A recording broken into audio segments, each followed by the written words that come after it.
حلوى الطابع أو المعروفة أيضا باسم التورنو واحدة من أجمل الحلويات الجزائرية، تحمل في تفاصيلها نكهة التراث وأصالة المناسبات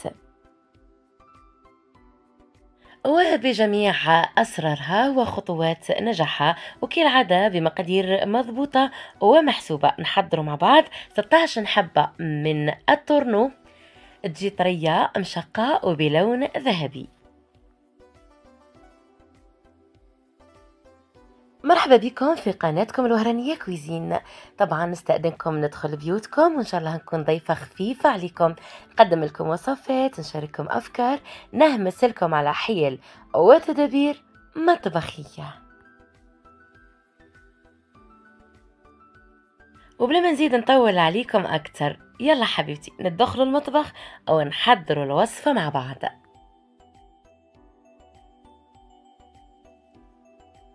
المعروف أنه هذا النوع من الحلوى وتقريبا حلويتنا التقليدية نحضروها بالكيلة. أنا هنا كيلت بالكاس، من بعد وزنت هكذا باش نعطيكم المقادير بالميزان. وعلى بركة الله نبدأ في طريقة التحضير. حطيت نصف كيلة من البيض، نصف كيلة سكر عادي، رشة ملح. الكيلة اللي استعملتها هي كاس، استعملت نصف الكاس، وسعة الكاس 220 مليلتر. نخلط مليح بالمضرب الكهربائي الباتور حتى يذوب السكر ويبيض الخليط.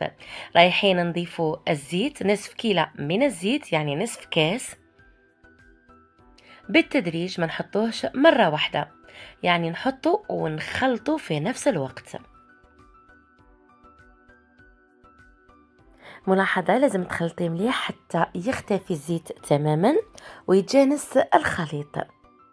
تقدري تستغناي على الباتور وتخدمي يدويا بشرط انك تذوبي السكر مليح، وهذا من اسرار نجاح حلوة الطابع.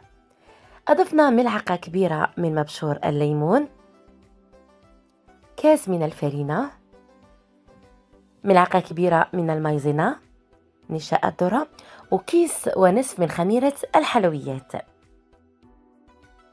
بالنسبة للمقادير بالميزان نحتاج 100 جرام بيض، يعني حبتين بيض كبار، 100 جرام زيت، 100 جرام سكر عادي، ملعقة كبيرة من مبشور الليمون، ملعقة كبيرة من نشاء الذرة المايزينا، 400 جرام من الفرينة المغربلة، 15 جرام من خميرة الحلويات ما يعادل كيس ونصف، بلا ما ننساو طبعا رشة ملح. ونذكركم أيضا المقادير بالكيلة.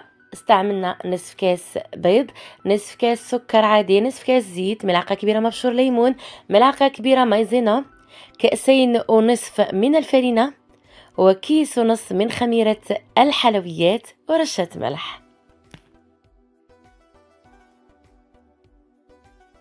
عجينة التورنو ما تجيش قاصحة، يعني ما نشفوهاش بزاف بالفرينة، لازم الفرينة تكون بالمقدار المطلوب، ولازم العجينة تكون طرية وتلصق في اليد كما راكي رايحة تشاهدي الآن. وبعد ما تريح 20 دقيقة إلى نصف ساعة رايحة تمسك روحها أكتر وتسهل عليك عملية التشكيل.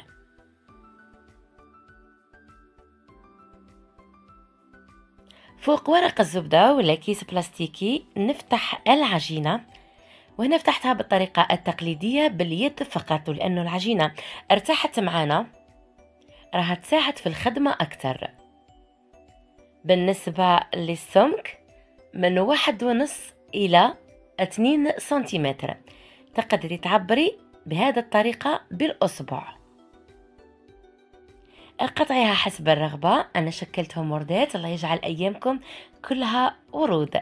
حطيت الحبات في صينية على ورق الزبدة، ولا تقدري أيضا ترشيها بالفرينة. ممكن هذه الطريقة تاع اليد إذا كانت عندك كمية العجينة قليلة، بما أنني درت كيلة صغيرة وبيضتين فقط. أما إذا كان مشروع ولا كنتي حطيتي كيلة كبيرة ما راحش يساعدك الأمر. لهذا رايحين نستعملوا الحلال. بما أنني نعرفك بهذه الحلوى نشكل معاك كل الطرق ونجربوا كامل الطرق. هنا بالحلال ما راحش يكون فرق كبير، لكن اللي فتحناهم باليد راح يكونوا طالعين ومشقين أكتر، ورايحة تشوفي النتيجة.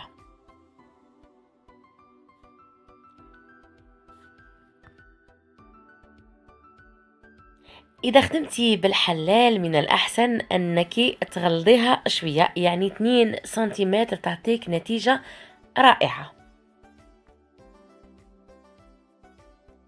قبل ما ندخلهم الفرن لازم ندهنهم بالبيض. هنا استعملت صفار بيضة مع ملعقة صغيرة من القهوة العادية كانت طيبة عندي من قبل.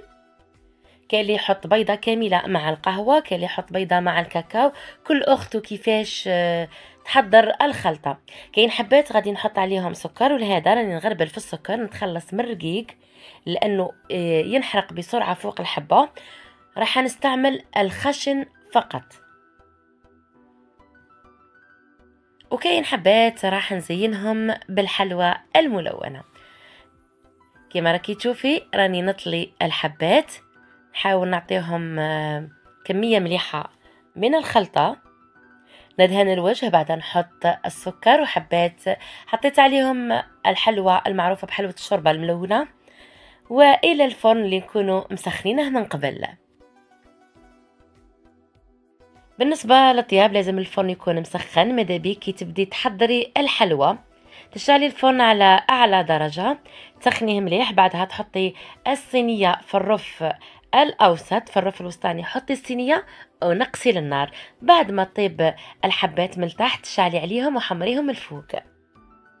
وكل أخت ذوقها، كاين اللي تحب الحلوى صفرة، كاين اللي تحبها حمراء. أنا بصراحة نحب اللون الذهبي في حلوياتي. إذا حبيتيها باللون الأصفر ما تديري حتى إضافات في البيض. كان هذا هو شكلهم. رايحين نشوفوا الآن، شوفي الحلويات اللي رافوقها الحلوى، الحبات اللي فوقهم الحلوى هما اللي فتحناهم باليد، جاو طالعين مقارنة مع الحبات الأخرين اللي استعملنا الحلال.